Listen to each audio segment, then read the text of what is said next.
Kahibaw ba ka? Mao ni examples sa upat ka klase nga conditional sentences. Maghiskot ni silang general truths, future possibility, imagined possibility sa present, ug imagined possibility sa past nga nagdepende sa mga kondisyon. Kining nag-una, mao ni example sa zero conditional.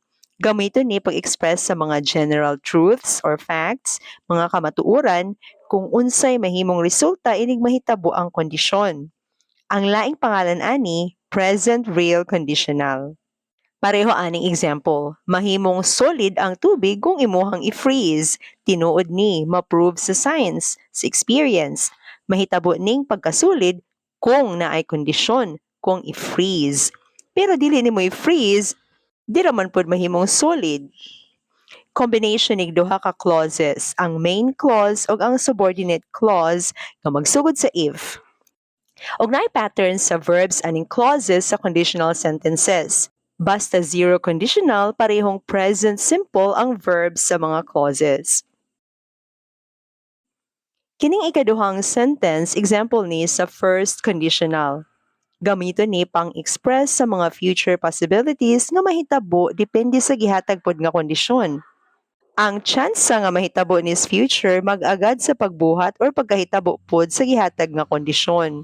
Maong ang laing pangalan ani, future real conditional. Pareho aning example. Naay posibilidad nga pasayloon ka niya kung mag-sorry ka. So ang chance nga pasayloon nagdepende sa pag-sorry. Combination pud nis independent o dependent clauses. Ang dependent or subordinate clause mao'y nagdala sa kondisyon ug ang posibleng mahitabo adto makita sa main or independent clause. Now atong bantayan nga ang verbs aning clauses lain-lain og porma. Ang subordinate or if clause mogamit sa present tense. Kasagaran ang simple form.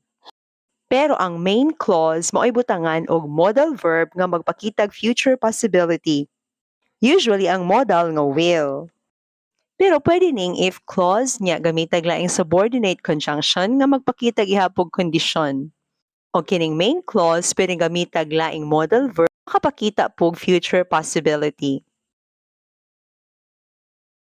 Kining ikatulong sentence, example ni sa second conditional, mga imaginary situations sa present time. Mga sitwasyon nga gitawag natog ibutang talang. Dili ni sila tinuod karon. Pwede sigurong matinuod puhon, pero di jud tinuod karon.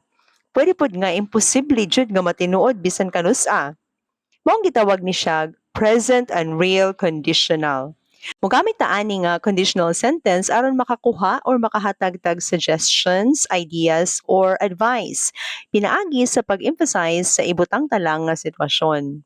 Pareho aning example, biyaan ako siya kung ako pa ikaw. Kining if I were you, kung ako ikaw, mao ni kondisyon nga ibutang talang. Imposible man nga mahimo kung siya, pero ibutang talang nga pwede ni. Sa pikas clause, mihatag dayon og suggestions or advice. I would leave him. Biyaan ako siya. Ang sitwasyon, reimagined reality. Kay ang tinuod ani, dili siya ako. So wala niya gibiyaan ang laki. Padlungon guro ning lakiha, maong nihatag og advice ang nagstorya nga kung mabali ilahang pagkatao, biyaan jud niya.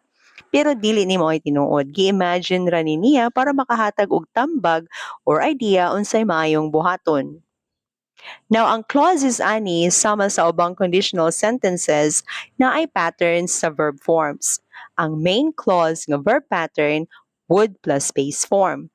Ang if clause mogamit sa past simple form. O kung be verb nga link verb ang gamiton, were ang sakto, dili was, bisan pag singular. Parihaning if I were. Ang I was ang partner ani kung past form sa be verb. Pero kung conditional, were ang gamiton. Naay mo gamit sa was pero grammatically wrong na siya, although accepted sa spoken o informal situations. Kining ikaupat nga sentence mo ay example sa third conditional. Gamiton ni pag-express sa mga imagined pud nga posibilidad sa past nga wala mahitabo. Posible unta to, pero wala mahitabo. Kay wala ang kondisyon nga gikinahanglan para mahitabo tong posibilidada. Hinungdan nga gisayangan ta or nagbasol ta or regretful or pwede relieved.